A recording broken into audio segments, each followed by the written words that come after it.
राधे राधे दोस्तों, कैसे हैं आप? उम्मीद करती हूँ आप बहुत ही बढ़िया होंगे, स्वस्थ होंगे, मस्त होंगे। तो मैं आज अपने फेवरेट टॉपिक पर एक वीडियो लेकर आई हूँ और जो है प्रारब्ध और कर्मा। तो इस वीडियो में मैं आपको बताऊंगी कि किस तरह हमारा प्रारब्ध हमारे सामने आता है और जब उसके जाने का समय आता है तो वो चुटकियों में कैसे चला जाता है। तो इस वीडियो को एंड तक देखिएगा ताकि आपको पूरी बातें अच्छे से समझ आ जाए और आप इसे अच्छे से गहराई से समझ सकें। तो वीडियो की शुरुआत करने से पहले सबसे पहले तो मैं आप सभी लोगों का धन्यवाद करती हूँ मेरी वीडियोस पर आने के लिए, मेरी वीडियोस को लाइक करने के लिए, शेयर करने के लिए और चैनल को सब्सक्राइब करने के लिए। Thank you so much.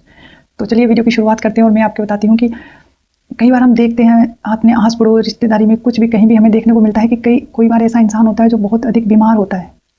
कई बार इंसान इतनी मेहनत करता है जॉब के लिए, कोई इंसान बहुत दुखी होता है अपने परिवार में, परिवार के लोगों से, कोई बुजुर्ग इंसान है उसके साथ कहीं कुछ बुरा हो रहा होता है, कोई बच्चे हैं जो जॉब के लिए इतनी तैयारी कर रहे हैं उन्हें जॉब नहीं मिल रही है और फिर से ऐसा कुछ एकदम से होता है कि उनकी लाइफ एकदम से चेंज हो जाती है।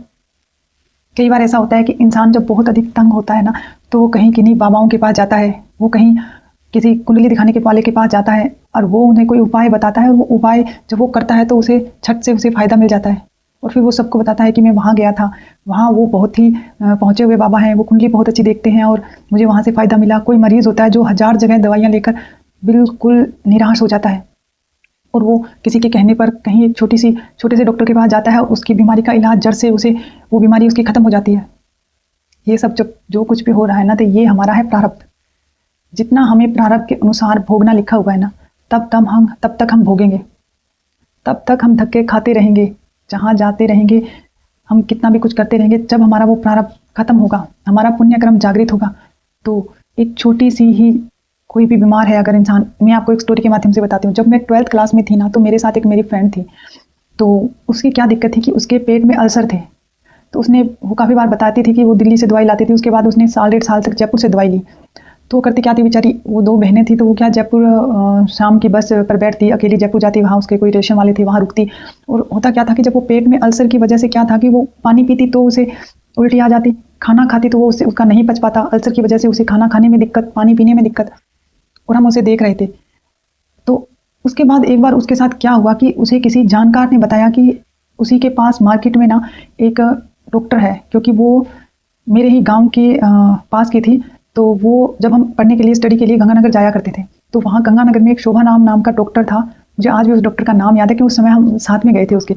तो उससे तुम लो दवाई, तुम्हें आराम मिल जाएगा। तो उसने कहा चलो ठीक है, अभी इतने डॉक्टर बदल बदल के देख लिए, बड़े बड़े शहरों में जाकर देख लिए, बड़े बड़े डॉक्टर से दवाइयाँ लेकर देख ली, अब इनसे भी देख लेती हूँ। और जब वो वहाँ गई, वो बिल्कुल बुजुर्ग इंसान, एक बिल्कुल छोटा सा कमरा जिसमें उसने अपना वो सब कुछ सेटअप कर रखा था, और उसने उसकी सारी रिपोर्ट्स देखी और कुछ ज़्यादा दवाइयाँ भी नहीं दी, 1-2 पीने वाली और 2-4 टैबलेट वगैरह दी और उसे 1 महीने के बाद आने के लिए, और महीना 1.5 महीना उसने दवाइयाँ ली थी। उसके बाद वो उसका जो रोग था उसका जड़ से खत्म हो गया।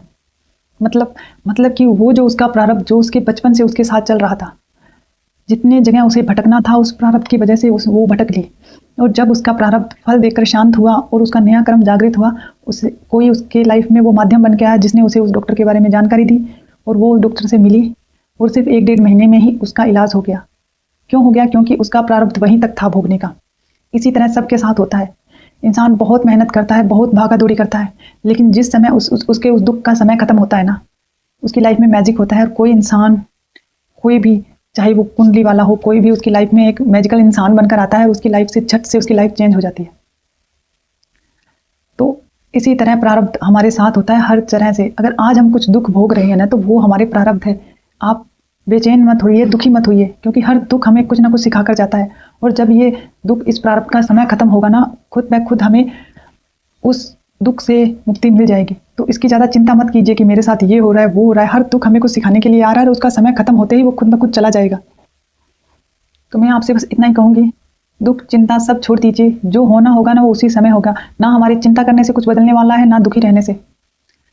चिंता करने से, दुख करने से सिर्फ हमें होगा नुकसान, इससे ज़्यादा कुछ नहीं होगा। तो आप जो हो रहा है उसे देखते जाइए और उस समय का इंतजार करिए कि ये समय निकल जाएगा और कुछ अच्छा समय आने वाला है।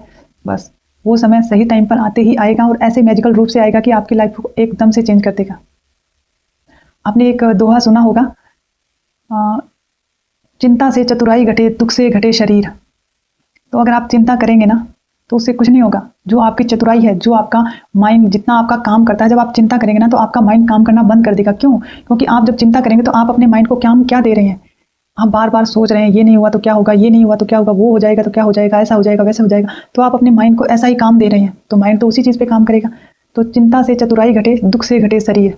जो इंसान हर समय दुखी रहता है तो उसका शरीर कमज़ोर हो जाता है, वो रोग ग्रसित हो जाता है। क्योंकि जब हम दुखी होते हैं तो हमें कुछ अच्छा नहीं लगता, ना खाना अच्छा लगता है, ना पीना अच्छा लगता है।